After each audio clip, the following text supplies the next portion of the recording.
नाज़रीन आदाब, मुंसिफ टीवी में आपका बहुत बहुत इस्तकबाल है। आप देख रहे हैं हेल्थ और हम। नाज़रीन, दांत इंसानी जिस्म का एक अहम हिस्सा है, मगर बदकिस्मती से इनकी सेहत को अक्सर सानवी हैसियत दी जाती है। आमतौर पर लोग तभी डेंटिस्ट के पास जाते हैं जब दर्द नाकाबिले बर्दाश्त हो जाए। हालांकि दांतों की बहुत सी बीमारियां खामोशी से बढ़ती रहती हैं। दांतों की सेहत से मुतालिक पाई जाने वाली गलतफहमियां इस लापरवाही की बड़ी वजह है। आज के प्रोग्राम में हम इन्हीं गलतफहमियों और उनकी हकीकत को वाज़ेह करने की कोशिश करेंगे। सबसे आम गलतफहमी यह है कि अगर दांत में दर्द नहीं तो दांत बिल्कुल ठीक है। हकीकत यह है कि दांतों में कीड़ा मसूड़ों की बीमारी या इन्फेक्शन इब्तिदा में बगैर दर्द के भी हो सकता है। जब दर्द शुरू होता है तो मसला अक्सर काफ़ी आगे बढ़ चुका होता है। इसीलिए बाकायदा डेंटल चेकअप नहायत ज़रूरी है। एक और गलत तस्वुर यह है कि ज़ोर से ब्रश करने से या तेज़ ब्रश करने से दांत ज़्यादा साफ़ होते हैं। दरअसल सख्त ब्रश या ज़्यादा दबाव दांतों के बैरूनी तह को नुकसान पहुंचाते हैं और मसूड़ों को भी कमज़ोर कर देते हैं। दुरुस्त तरीका यह है कि नरम ब्रश से हल्के हाथ से ब्रश किया जाए। यह भी एक आम ख्याल है कि अगर दांत साफ़ और सफ़ेद नज़र आ रहे हैं तो सफाई की ज़रूरत नहीं। हालांकि दांतों पर जमा होने वाला बैक्टीरिया अक्सर आँखों से नज़र नहीं आता। यही पोशीदा जरासीम मसूड़ों की बीमारियों और दांतों के कीड़े का सबब बनते हैं। इसलिए पेशेवाराना सफाई ज़रूरी है। बहुत से लोग डेंटल इलाज को महंगा और तकलीफदेह समझकर टालते रहते हैं, लेकिन जदीद दौर में दांतों का इलाज पहले के मुकाबले में कहीं ज़्यादा महफूज और कम तकलीफदेह हो चुका है। हकीकत यह है कि इलाज में ताख़ीर ही अखराजात और तकलीफ दोनों में इजाफा करती है। आखिर में यह कहना बेजा ना होगा कि दांतों की सेहत सिर्फ मुस्कुराहट तक महदूद नहीं बल्कि मजमूई सेहत से जुड़ी हुई है। दुरुस्त मालूमात, बरवक्त देखभाल और मामूली एहतियात से हम बड़े मसाइल से बच सकते हैं। और इन्हीं मसाइल पर बात करने के लिए हमने अपने स्टूडियो में दावत दी है डॉक्टर तौसीफ़ अहमद को, जो कि एक डेंटल सर्जन है। डॉक्टर तौसीफ़ अहमद, बहुत बहुत इस्तकबाल आपका। कैसे हैं आप? अस्सलाम वालेकुम। अस्सलाम वालेकुम वरहमतुल्लाहि वबरकातुहू। सर्जन हूँ जी। मेरे 2 क्लिनिक्स है, typhoid and multi speciality dental clinics. एक टोली चौकी पर है और एक गोलकुंडा में है। और हम लोग हमारे क्लिनिक में काफ़ी ज़्यादा स्टरलाइजेशन पर ज़्यादा फोकस करते हैं और जितना हो सके उतना पेशेंट्स पर समझाने के, आम लैंग्वेज में समझाने की कोशिश, जो मिथ है उसको दूर करने की कोशिश करते हैं। कोशिश करते हैं। चलिए डॉक्टर साहब, बातचीत क्योंकि आधे घंटे आप हमारे साथ मौजूद हैं। नाज़रीन, ये लाइव टेलीकास्ट है। अगर आपके जहन में कोई भी सवाल है, दांतों को लेकर कोई भी परेशानी है, कोई भी उलझन है, तो बिला झिझक आप कॉल कर सकते हैं। डॉक्टर तौसीफ़ अहमद फरियाज अब हमारे साथ मौजूद है, जो आपके सवालों के जवाब देंगे। डॉक्टर साहब, शुरुआत यहाँ से करूँगा कि रमज़ान का महीना चल रहा है। आम दिनों में तो हम अपने दांतों की हिफाजत करते हैं, दिन में अगर बदबू आए मुंह में तो हम ब्रश कर लेते हैं, लेकिन रमज़ान में ये सब चीज़ें हम नहीं कर सकते।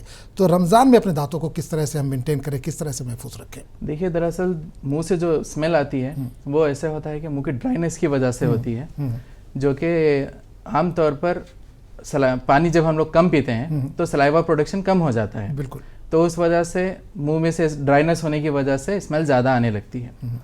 तो मिसवाक का इस्तेमाल कर सकते हैं हम लोग। मिसवाक का इस्तेमाल करने से भी हमारे दांत साफ रहते हैं। आमतौर पे मिसकॉन्सेप्शन ये रहता है कि सिर्फ जब ब्रश करना होता है तब सिर्फ दांत साफ करना होता है। लोग अतराफ के, जैसा कि ज़बान है, ज़बान को सफाई नहीं करते हैं लोग, तो ज़बान को साफ करना बहुत ज़रूरी होता है। बिल्कुल। अच्छा, दांतों की सेहत को अक्सर नज़रअंदाज, क्योंकि हम दांत पे डेंटल उस पर बात कर रहे हैं, तो दांतों की जो बीमारियां हैं उसको नज़रअंदाज करते हुए नज़र आते हैं लोग। क्यों? क्या ये इलाज महंगा है या इसमें तकलीफ ज़्यादा होती है? डेंटल के पास जाने से घबराते क्यों हैं लोग? नहीं, दरअसल बात यह है कि इलाज महंगा नहीं है, महंगा नेग्लिजेंस है, लापरवाही। जितना लेट करेंगे उतना महंगा होता रहता है। जितना हम लोग डिले करते हैं ट्रीटमेंट में, at the earliest treatment cost बहुत लेस रहता है, क्योंकि प्रिवेंशन का कॉस्ट बहुत कम रहता है ट्रीटमेंट से। अगर जैसे जैसे हम लोग प्रिवेंशन के लिए, हम लोग को कैसा रहता है, एवरी 6 मंथ्स विजिट करना रहता है यूजुअली, तो वो अगर करते रहेंगे हम लोग तो ज़्यादा कुछ ट्रीटमेंट बढ़ता नहीं है। बिल्कुल। अर्ली स्टेजेस में हम लोग डायग्नोस करके उसको सही से ट्रीट कर देंगे तो कॉस्ट भी कम रहता है, तकलीफ भी कम रहती है और उसको ठीक करने में टाइम भी कम लगता है। बिल्कुल। अच्छा, अगर दांत में दर्द ना हो तो इसका मतलब दांत बिल्कुल सही है? नहीं, एक मिथ ये भी है कि दांत में मेरे दर्द नहीं तो मेरे दांत बिल्कुल सही है, लेकिन अचानक वो दर्द उठता है रात में 2 बजे तो आदमी परेशान हो जाता है। जी। देखिए, दरअसल ऐसा होता है, दांत के काफ़ी सारे जो भी प्रॉब्लम्स होते हैं वो प्रॉब्लम्स साइलेंट शुरू होते हैं। बिल्कुल। ठीक है, इंसान को सिर्फ एक दांत पर एक गड्ढा सा नजर आएगा, छोटा सा एक सुराख नजर आएगा या फिर काला रंग नजर आएगा वहां पर। तो उसके हिसाब से वो लोग आगे जैसे जैसे डीप होता रहेगा जो भी कैविटी है वहां पर, तब इंसान को तकलीफ होने लगती है, और तब तक काफ़ी लेट हो जाती है कि तकलीफ होने तक। जितना अर्ली स्टेज में हम लोग मालूम कर लेते हैं, उतना अर्ली स्टेज में हम लोग उसको ट्रीट करने पर कॉस्ट भी कम लगता है, उसको ठीक करने में टाइम भी कम लगता है, और उसको ठीक करने में पेन भी कम लगता है। अच्छा, ये ऑपरेट, क्योंकि ये आप सर्जन हैं, ये ऑपरेट करने की नौबत कब आती है? कितनी, मतलब क्या, किस स्टेज पे जाके कि ऑपरेट करना ही पड़ेगा? ऑपरेट इनिशियल स्टेज में ही कर सकते हैं हम लोग। जैसे कि सीमेंट होता है, फिलिंग जिसे कहते हैं आमतौर पर, मसाला भरना जिसे आम लैंग्वेज में कहा जाता है। तो उसमें क्या होता है, हम लोग जब फिलिंग करते हैं तब इंसान को कुछ भी पेन वगैरह नहीं होता है, और मतलब पेशेंट हमारे पास आने से पहले भी पेशेंट को कुछ भी महसूस नहीं होता है कि उनको वहाँ पर कुछ तकलीफ वगैरह है। सिर्फ खाना वगैरह फंसने की कुछ शिकायत रहती है, या फिर सिर्फ काला रंग नज़र आता है तो पेशेंट हमारे पास आ जाते हैं बताने के लिए कि यहाँ पर कुछ ऐसे काला नज़र आ रहा है या फिर खाना वगैरह फंस रहा है। अच्छा, ये रूट कनाल जो करते हैं तो उसका क्या तरीका है, उसको कब करते हैं? मतलब आपने फिलिंग करने से पहले रूट कनाल ज़रूरी है? फिलिंग करने के बाद में रूट कैनाल ट्रीटमेंट करना होता है दरअसल। जैसा कि फिलिंग वाला जो स्टेज होता है सेकेंड स्टेज होता है, ठीक है। जब फिलिंग स्टेज आने के बाद में जो स्टेज होता है, जब तक कैविटी नर्व तक पहुंच जाती है, जो इन्फेक्शन होता है दांत के अंदर मौजूद जो नस होती हैं, वो नस तक जब पहुंच जाता है इन्फेक्शन, तब इंसान को तकलीफ होने लगती है। तब हम लोग जब रूट कैनाल ट्रीटमेंट वगैरह करते हैं तो इंसान को तकलीफ नहीं महसूस वैसा कोशिश करते हैं हम लोग। आजकल के ज़माने में एडवांस टेक्नोलॉजीज़ की वजह से एडवांस एनेस्थेटिक्स आ गए हैं, तो पेनलेस प्रोसीजर होता है, ऑलमोस्ट पेनलेस प्रोसीजर रहता है। और रूट कैनाल ट्रीटमेंट जो होता है पेन देता नहीं है, वो पेन कम करने के लिए किया जाता है। क्या उससे पहले इंजेक्शन वगैरह सुन करने के जो इंजेक्शन होता है, सुन करने के इंजेक्शन वगैरह जो देते हैं, वो भी आजकल ऐसे एनेस्थेटिक्स आ गए हैं, स्प्रे टाइप का भी कुछ आ गया, स्प्रे देते हैं, जेल लगाते हैं वहाँ पर। जेल लगाने की वजह से भी वो सरफेस एनेस्थेटाइज होता है। उसके बाद में जब हम लोग इंजेक्शन वहाँ पर देते हैं तो पेशेंट को कुछ भी फील नहीं होता है। अच्छा, सर्जन के पास या डॉक्टर के पास या डेंटिस्ट के पास हम कब जाएं? मतलब एक होता है ना कि एक नॉर्मल इंसान है, उसको बहुत ज़्यादा तकलीफ नहीं है दांतों में, लेकिन क्या हर 6 महीने में, 1 साल में विजिट करना चाहिए उसको? तकलीफ हो चाहे ना हो, once in every 6 months visit करना ज़रूरी होता है। क्योंकि जब जितना जल्दी हम लोग मालूमात कर लेंगे उसके बारे में, उतना जल्दी उसको ठीक करने में फ़ायदा रहता है।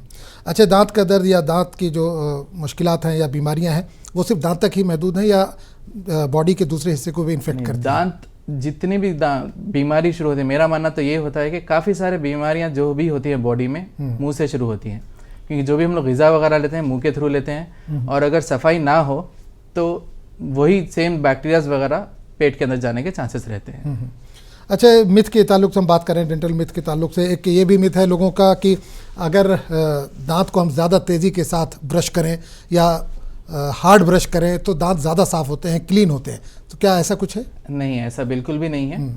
जितना हो सके उतना सॉफ्ट ब्रश यूज़ करना चाहिए और जेंटल प्रेशर लगाना चाहिए जब दांत साफ़ करते हैं। क्योंकि हम लोग को दांत जब साफ़ करते हैं तब हम लोग को खाने, सिर्फ दांत के ऊपर जमा हुआ जो खाना होता है वो निकालना है, फूड पार्टिकल्स जो रहते हैं वो साफ़ करना होता है। सिर्फ दांत घिसना नहीं होता है हम लोग को। मैं तो आमतौर पर पेशेंट्स को यही कहता हूँ कि हम लोग को सिर्फ दांत साफ़ करना होता है, दांत को ही साफ़ नहीं करना देता। अच्छा, नहीं, दांत का पहले शुरू में हमने जब छोटे थे तो डॉक्टर बोलते थे कि ऐसे ब्रश करो। अब मैंने देखा कि अब ऐसे मतलब अप डाउन करना, वर्टिकल करना है। तो क्या, कौन सा बेहतर है, तरीका कौन सा बेहतर है? देखिए, हमने बचपन में कुछ और सीखा था, लेकिन अब हम अपने बच्चों को जो देख रहे हैं डॉक्टर, वो अलग बता रहे हैं। दांत की कंडीशन के हिसाब से ब्रशिंग का मोशन चेंज होता है। आमतौर पर नॉर्मल तो ऐसे रहता है कि मसोड़े और दांत के बीच में 45 डिग्रीज का ब्रश का एंगल रखना चाहिए। पीछे के दाढ़ की बात कर रहा हूँ मैं। पीछे के दाढ़ को जब हम ब्रश कर रहे हैं तो 45 डिग्रीज का एंगल ब्रश पर रहना चाहिए होता है, ठीक है, ताकि मसोड़े भी साफ हो आपके और दांत भी साफ हो। प्रॉब्लम मसोड़ों से ज़्यादा प्रॉब्लम होती है दांत से भी ज़्यादा, क्योंकि मसोड़े जब तक स्ट्रांग नहीं रहेंगे तब तक दांत स्ट्रांग रहकर कुछ फ़ायदा नहीं होता है। तो नाज़रीन, डॉक्टर तौसीफ़ अहमद फरियाज इस वक्त हमारे साथ मौजूद हैं, डेंटल सर्जन हैं। अगर आपके जहन में भी कोई सवाल है तो बिला झिझक आप कॉल कर सकते हैं। फिलहाल एक कॉलर हमारे साथ जुड़े हैं, उनसे बात कर लेंगे। जी, अस्सलाम वालेकुम। जी, वालेकुम सलाम। जी, कहाँ से बात कर रहे हैं? मैं फलकनुमा से। जी, सवाल कीजिए। सर, मेरा क्वेश्चन ये था कि मैं डेली टूथब्रश करती हूँ, सब करती हूँ, लेकिन मेरे दांत में येलो ही रहते। दांत येलो ही रहते? ठीक है, चलिए, बहुत बहुत शुक्रिया। तो डॉक्टर साहब, एक कॉलर्स ने सवाल किया कि वो सुबह शाम ब्रश करती हैं, लेकिन दांत जो है वो येलोइश है उनके। तो क्या दांत कुछ लोगों को पैदाइशी ऐसे होते हैं, क्रीमी कह लें या येलोइश कह लें, या सफ़ेद होते हैं, नहीं ब्रश करने की वजह से पीले हो जाते हैं, ये भी बता दीजिए। देखिए, दांत जनरली दांत का एक शेड होता है, हर किसी के कॉम्प्लेक्शन के हिसाब से, मान लीजिए चेहरे का जो रंग होता है उसके हिसाब से दांत का कलर होता है। अगर किसी का रंग डार्क होता है तो उनके दांत ज़्यादा वाइट होते हैं। तो इससे दांत जब पीले होते हैं, जो हम लोग बचपन से जो सिखाया जाता है कि आपके दांत पीले हो रहे हैं, अच्छे से आप ब्रश करिए, ये मिसकॉन्सेप्शन है। दांत के ऊपर जो मैल जमा होता है ना, उसके लिए ब्रश करना चाहिए होता है।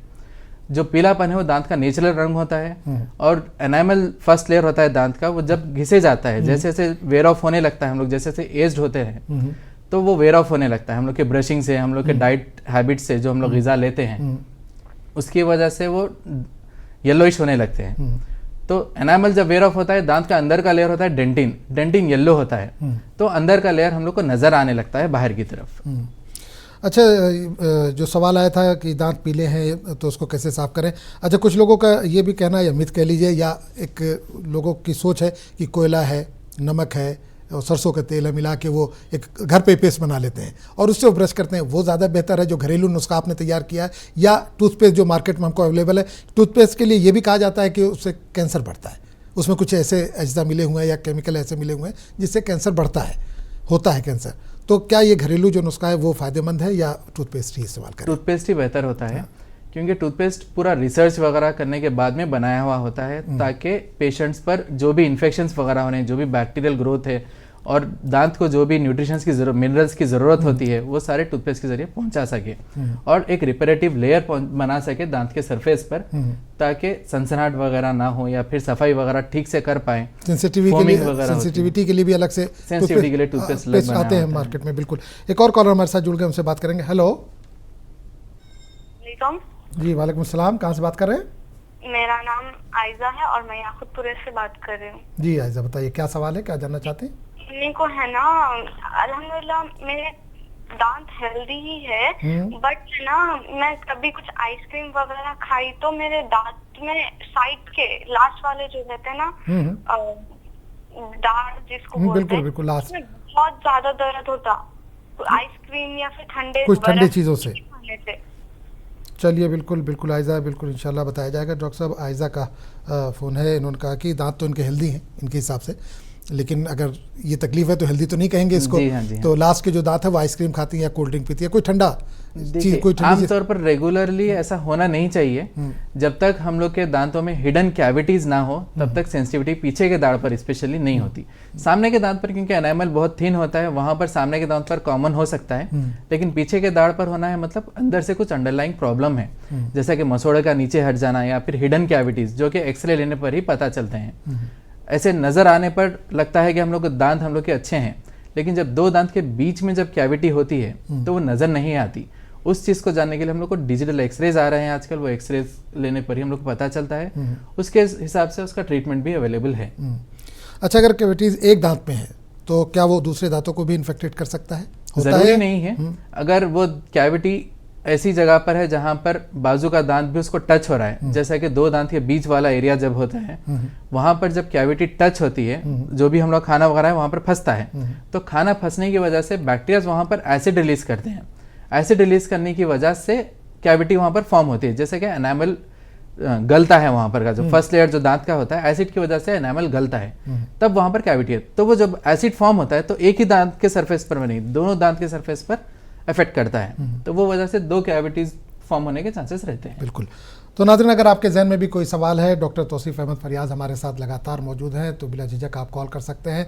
दांतों की बीमारियों के ताल्लुक से या दांतों के मिथ के ताल्लुक से आज हम बात कर रहे हैं। ये लाइव टेलीकास्ट इस वक्त जारी है। अगर आपके जहन में कोई भी सवाल है तो बिला झिझक आप कॉल कर सकते हैं। नंबर लगातार टीवी स्क्रीन पर मौजूद है, नंबर नोट करके आप सवालात के साथ तैयार रहिए। दोबारा फिर से कॉलर्स को हम शामिल करेंगे। डॉक्टर साहब, एक चीज़ और ये कहा जाता है कि मीठा खाने से दांत ज़्यादा ख़राब होता है। कुछ भी खाने से ख़राब होता है या मीठा जो है वो ज़्यादा इन्फेक्शन फैलाता है? कुछ भी खाने से या मीठा खाने से खराब नहीं होता, ज्यादा मीठा खाने से खराब होने के चांसेस होते हैं। नहीं, ये बच्चों में या बड़ों में भी? किसी में भी, चाहे बड़े हो चाहे बच्चे हो, जब ज्यादा मीठा खाते हैं वो नुकसान पहुंचाते हैं। कोई सी भी चीज इंसान को जब तक एक लिमिटेड क्वांटिटी में जब लेता है इंसान तब फायदेमंद रहती है, जब एक्सेस लेने लगते हैं तब वो नुकसान पहुंचाती है। और मीठा वगैरह नुकसान नहीं पहुंचाता। मीठा खाने के बाद में जो हम लोग सफाई ना करते हैं वो प्रॉब्लम पहुंचाती है। मीठा खाने के बाद थोड़ी देर वो ब्रश अगर कर लें, वो चीज़ निकल जाए जो दांतों में चिपकी रहती है, वो अगर निकल जाए मिठास, तो आराम मतलब बेहतर हो सकता है ये? मीठा खाने के बाद में आमतौर पे सजेशन ये रहता है कि अच्छे से पानी से कुल्ली कर लें, कम से कम कुल्ली कर लें और कम से कम 20 मिनट बाद ब्रश करें, क्योंकि जब मीठा हम लोग खाते हैं तो मुंह में जो पीएच होता है वो एसिडिक हो जाता है और एसिडिक लेवल दांतों के लिए नुकसानदेह रहता है और उस टाइम पर एनामल थोड़ा सा वीक रहता है, कमजोर रहता है और अगर वही वक्त हम लोग ब्रश करेंगे तो एसिड की वजह से जो एनामल वीक रहता है वो वेयर ऑफ जल्दी होने के चांसेस रहते हैं। तो एक 20 मिनट्स बाद ब्रश करने का रिकमेंडेशन खाना खाने के बाद या मीठा खाने के बाद, खाना हो चाहे मीठा हो जो भी।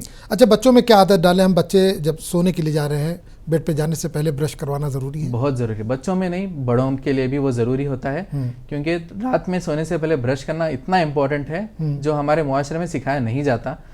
क्योंकि सफाई जब होती है रात में सोने से पहले, जो भी हम लोग खाते पीते हैं दिन भर वो बैक्टीरियाज वगैरह वहां पर ऐड करते हैं उसके ऊपर। फूड पार्टिकल्स अगर हम लोग नहीं रखेंगे, क्योंकि पैदा होने से जब से मरने दम तक हमारे मुंह में बैक्टीरियाज होते ही हैं, उनको कंट्रोल करने के लिए हम लोग को ब्रशिंग करना बहुत ज़रूरी होता है।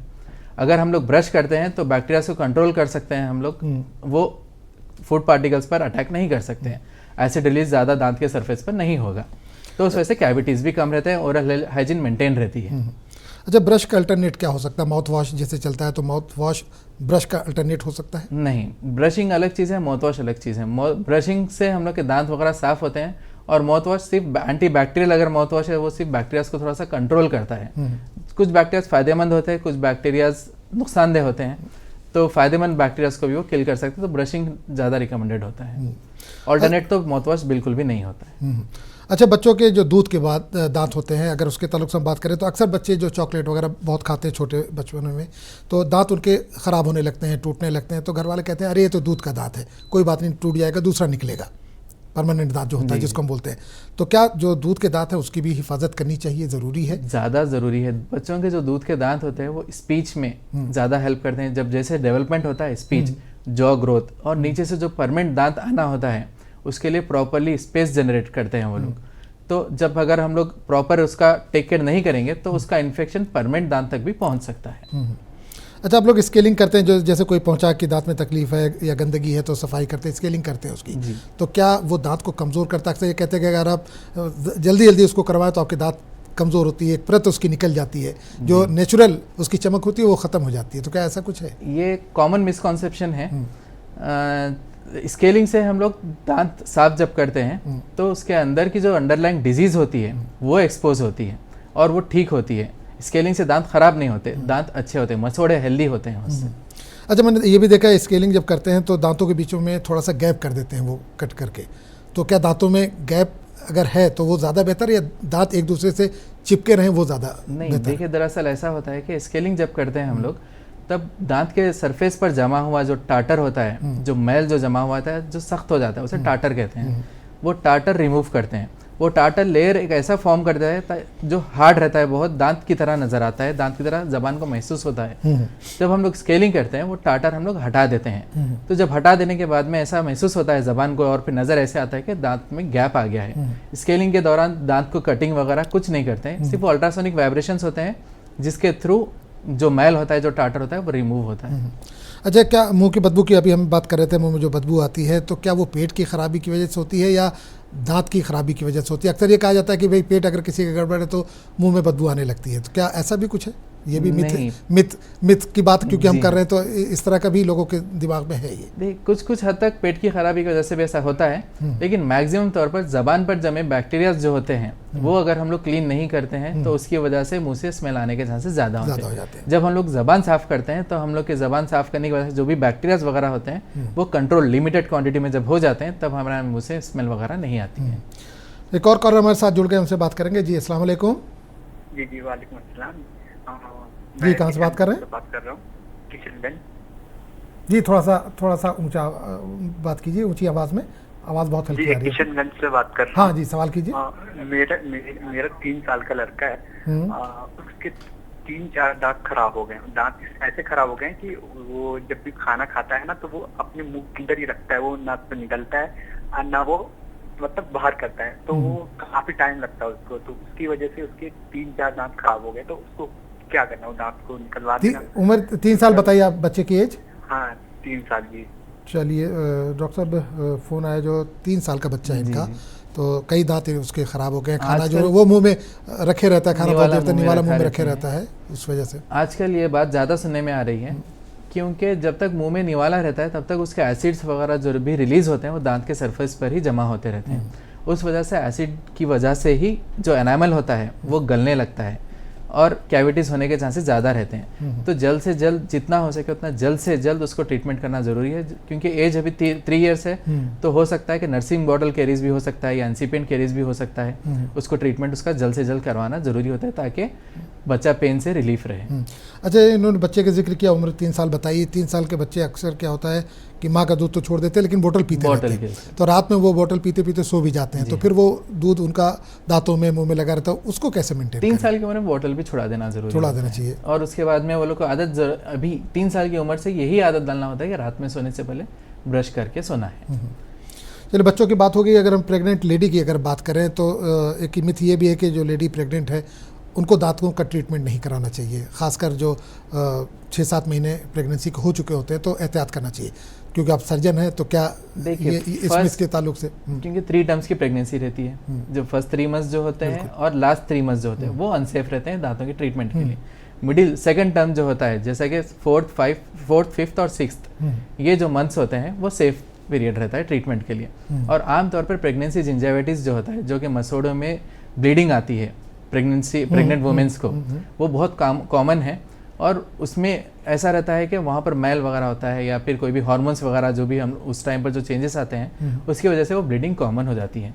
तो उसको ट्रीटमेंट करवाने के लिए सेकंड टर्म में जो भी ट्रीटमेंट होता है हम लोग का, उस टाइम पर कर लेना जरूरी होता है। 3 to 6 मंथ वाले पीरियड में उसमें 3 to 6 मंथ वाले पीरियड में कर लेना जरूरी। अच्छा, बाईपास अगर किसी को हुआ हो, ब्लड थिनर वगैरह ले रहा है, उसके लिए क्या कंडीशन है?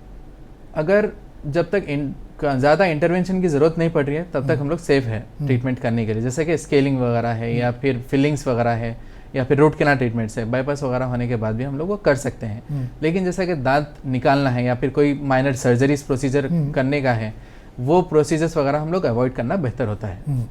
अच्छा, दांत में हमारे दर्द है और एक आध दिन में हमने इंतज़ार किया अच्छा हो गया, तो हम ख़त्म कर दें या डॉक्टर से मिले? क्योंकि होता है ना कि वो अपने आप सही हो गया। दांत आमतौर पर खुद ही से दर्द नहीं करते जब तक कि अंडरलाइंग कॉज होता है। अगर कुछ टाइम के लिए अगर आपको पेन आ रहा है और कुछ टाइम क्या होता है वो कम हो जा रहा है, तो ऐसे होता है कि सफाई वगैरह ना होने की वजह से हो या फिर दांत में मैल जमा होने की वजह से या फिर कैविटीज़ हो, उसकी वजह से ही पेन होता है, जो कि हिडन कैविटीज़ होते हैं जो कि आमतौर पर नज़र नहीं आते। तो उसे नेगलेक्ट करना सजेस्टेबल नहीं रहता। एक बार डेंटल चेकअप करा लेना चाहिए और एक्सरेज वगैरह लेकर उसका अंडरलाइंग कॉज पूरा अच्छे से मालूम करके उसका ट्रीटमेंट करवाना जरूरी होता है। अच्छा, किसी का दांत अगर हिल रहा है तो कहते हैं कि उसको छेड़ना नहीं चाहिए, हाथ से अक्सर आदमी वो टच करता है, तो इस बारे में क्या कुछ कहेंगे? देखिए, हमारे दांत जो होते हैं डायरेक्ट हड्डी में बैठे हुए नहीं होते हैं। दांत के अंदर जो मसोड़े के अंदर जो हड्डी होती है, वो मसोड़े के अंदर हड्डी के अंदर दांत बैठा रहता है और उसमें फाइबर से कनेक्टेड रहता है। जब दांत हलने लगता है तो फाइबर्स जब लूज रहते हैं तभी दांत हलने लगता है। इलास्टिक फाइबर्स रहते हैं, क्योंकि इलास्टिक जब हम लोग जितना स्ट्रेच करेंगे उतना स्ट्रेच होगी, इसीलिए हम लोग कहते हैं कि उस पर ज़्यादा छेड़खानी नहीं करनी चाहिए। जो स्टेज पर उसको है वहीं पर उसको बस छोड़ दिया करें। और आमतौर पे ये भी होता है कि कोई एक जगह से अगर पेशेंट को तकलीफ हो रही है तो पेशेंट क्या करते हैं कि उस साइड से चबाना छोड़ देते हैं, जो कि बहुत नुकसानदेह है। जितना हम लोग चबाना छोड़ेंगे उस साइड उतना मैल जमना शुरू होगा। हम लोग जब निवाला जब चबाते हैं तब हम लोग के दांत के सरफेस के ऊपर जमे बैक्टीरियाज भी क्लीन होते हैं, और अगर हम लोग वो क्लीन नहीं करेंगे वो जमा होते रहेगा और मसोड़े की प्रॉब्लम्स होगी और ज़्यादा दांत के प्रॉब्लम्स बढ़ते रहेंगे। अच्छा, विजडम टूथ की अगर हम बात करें, अकल दाढ़ जिसको हम कहते हैं, वो अक्सर बड़ी उम्र में जाके आदमी को मैंने देखा 20 साल 22 साल पे भी निकलते हैं वो, और निकलते वक्त तकलीफ बहुत होती है। अक्सर ये होता है कि मसूड़ों को कट करना पड़ता है, सर्जरी करनी पड़ती है, उसके बाद निकलता है। तो इसका क्या कुछ अल्टरनेट है, कोई तरीका है इसका? नहीं, देखिए, ये जो तकलीफ है आदमी बर्दाश्त ना करे? नहीं, ऐसे नहीं होता है। आमतौर पर तकलीफ हर किसी को होना ज़रूरी नहीं होता है। तकलीफ जब होती है पेशेंट को, तब अंदर से गम वगैरह सूज गया हो या फिर कुछ भी गम के अंदर कोई खाना वगैरह फंस गया हो, तब पेशेंट को तकलीफ होने लगती है। उससे पहले ही अगर उसको ठीक कर लें, या फिर जैसा कि खाना वगैरह अच्छे से चबाना है, जैसे कुछ क्रंची फूड्स हैं जैसे कि बीट रूट्स, कैरेट्स, ऐसे चबाने पर जो ऊपर का जो गम होता है वो अच्छे से रप्चर होता है और दांत इजीली निकल सकते हैं। और दांत जो अकलदाढ़ होता है वो आजकल मैक्सिमम केसेस में टेढ़े आ रहे हैं। टेढ़े होने पर हम लोग को दाढ़ी एक्सट्रैक्ट करना पड़ता है सर्जिकली। अगर टेढ़े ना आ रहे हैं और स्ट्रेट आ रहे हैं तो उमूमन तौर पर तकलीफ नहीं होती है और स्ट्रेट खुद ही से आ जाता है। जब टेढ़े होते हैं तो वो तकलीफ देते हैं, अपनी जगह पोजीशन से हट के निकलते हैं तो उसमें दिक्कत होती है, तकलीफ होती है। तो नाज़रीन, डॉक्टर तौसीफ अहमद फरियाज हमारे साथ लगातार मौजूद हैं जो आपके सवालों के जवाब दे रहे हैं। अगर आपके जहन में भी कोई सवाल है तो बिला झिझक आप कॉल कर सकते हैं। डॉक्टर साहब, एक सवाल ये है कि आदमी ने दांत 1-2 निकलवा लिए, उसके बाद वहाँ पर उसने मसनूई दांत जिसको हम कहते हैं वो लगवा लिया, तो उसकी भी हिफाजत उतनी ही ज़रूरी है जो नेचुरल दांत की है? बिल्कुल ज़रूरी है, क्योंकि मसनवी दांत भी जो है हमारे मुंह के अंदर ही अवेलेबल है। तो उस वजह से हम लोग उसकी भी सफाई जितनी करेंगे उतना बेहतर रहता है। जितना केयर हम लोग हमारे नेचुरल टीथ को करते हैं उतना ही केयर हमको आर्टिफिशियल टीथ को भी उतना करना ज़रूरी होता है।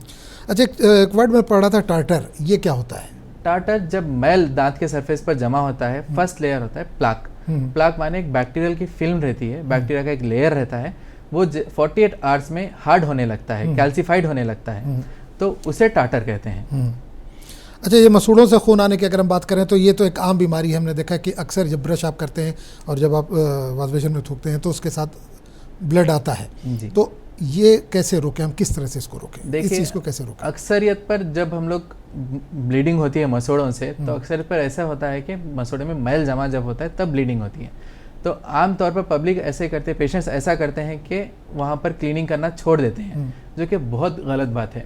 जितना हम लोग उसको क्लीनिंग नहीं करेंगे वहाँ पर उतना बैक्टीरियल ग्रोथ बढ़ता रहेगा और बैक्टीरियल ग्रोथ बढ़ने की वजह से मसूड़े वीक होते रहेंगे। मसूड़े जितना वीक होंगे उतनी वहाँ से ब्लीडिंग ज़्यादा होने लगेगी, क्योंकि हम लोग की बॉडी को ऐसे बनाया गया है जहाँ पर भी फॉरेन बॉडी आती है वहाँ पर ब्लड सप्लाई को इंक्रीज़ करने के लिए छोटे छोटे ब्लड कैपिलरीज वहाँ पर फॉर्म होते हैं, और जैसे उसको कुछ भी माइनर सी इंजरी लगती है तो वहाँ से ब्लीडिंग आती है, ब्लड आने लगता है वहाँ से। तो जब तक हम लोग वो सफाई नहीं करते हैं, जैसे कि स्केलिंग है, स्केलिंग हम लोग करा लेंगे और उसके बाद में हम लोग घर में मेंटेन करेंगे रेगुलरली, तो वहाँ से ब्लीडिंग वगैरह पूरी से रुक जाने के चांसेस रहते हैं। अच्छा, टूथपेस्ट के इस्तेमाल की अगर बात करें तो क्या बच्चों के लिए अलग टूथपेस्ट आता है एज के हिसाब से, 0 to 3, 3 to 6 ऐसा करके आता है, तो क्या अलग इस्तेमाल करना बेहतर है या जो हम अपना यूज़ कर रहे हैं वही बच्चों को भी दे सकते हैं? नहीं, बच्चों के दांत क्योंकि कमज़ोर होते हैं, फ्रेश टीथ रहते हैं, तो मिनरलाइज नहीं रहते हैं प्रॉपरली, तो उसमें क्या होता है अलग अलग टूथपेस्ट ऐसे आते हैं जो कि मिनरलाइजेशन में हेल्प करते हैं। तो अलग अलग एज ग्रुप्स के लिए अलग अलग टूथपेस्ट अवेलेबल है, वही वाले टूथपेस्ट बच्चों के लिए यूज़ करना चाहिए। जैसे कि फ्लोरिडेटेड टूथपेस्ट होता है या फिर ज़ैलिटॉल टूथपेस्ट होता है। बच्चों को उसमें इंटरेस्ट भी आता है, उसके टेस्ट की फ्लेवर्ड रहते हैं, फ्लेवर्ड रहता है, अलग अलग फ्लेवर्स रहते हैं। ज़ैलिटॉल कैविटीज को प्रोटेक्ट करता है, ज़ैलिटॉल वाला टूथपेस्ट यूज़ करना चाहिए। फ्लोराइड जो कंटेंट होता है वो फ्लोराइड दांत को स्ट्रॉन्ग बनाता है, एनामल को स्ट्रॉन्ग बनाने में हेल्प करता है, मिनरलाइज करता है। तो फ्लोरिडेटेड टूथपेस्ट बच्चों में रिकमेंडेड रहता है। बड़े जो टूथपेस्ट यूज़ कर रहे हैं वो बच्चों में रिकमेंडेशन कम रहता है। वक्त की कमी है डॉक्टर साहब, एक सवाल ये कि आपने जैसे अभी थोड़ी देर पहले जिक्र किया कि 6 महीने में कम से कम एक बार विजिट करना चाहिए, तो जो छोटे बच्चे हैं उनको कितने कितने वक्त पे विजिट कराना चाहिए? अगर दांत उनको तकलीफ ना हो, ज़्यादा नॉर्मल है बिल्कुल वो, तो क्या तब भी विजिट कराना ज़रूरी है? जी हाँ, दांत जब मुंह में आ रहे हैं, जैसे कि 6 महीने के बच्चे को दांत मुंह में आने लगते हैं, तब से डेंटल विजिट ज़रूरी होता है। एवरी 6 मंथ्स में एक बार चेकअप करा लेना ज़रूरी इसलिए होता है क्योंकि माइनर से माइनर अगर कुछ भी अगर नज़र आ रहा है जो कि आप लोग को नज़र नहीं आता है, पेशेंट्स को नज़र नहीं आता है, एक डॉक्टर को नज़र आता है, या फिर क्योंकि हम लोग स्पेशलाइज्ड इक्विपमेंट्स यूज़ करते हैं, स्पेशलाइज्ड इंस्ट्रूमेंट्स यूज़ करते हैं, डिजिटलाइज्ड एक्सरेज यूज़ करते हैं, तो उसमें हम लोग को नज़र आता है और उसको हम लोग जब का जब अगर ठीक कर देते हैं तो प्रॉब्लम बढ़ती नहीं है, तकलीफ नहीं होती है और पेशेंट रिलीफ रहता है। तो डॉक्टर तौसीफ साहब, बहुत बहुत शुक्रिया, आप हमारे स्टूडियो में आए, हमारे नाज़रीन के सवालों के आपने जवाब दिए। तो नाज़रीन, डॉक्टर तौसीफ अहमद फरियाज हमारे साथ आज मौजूद थे, जो दांतों के जो प्रॉब्लम्स होती है, जो मिथ होती है, उसके बारे में हमसे बात कर रहे थे।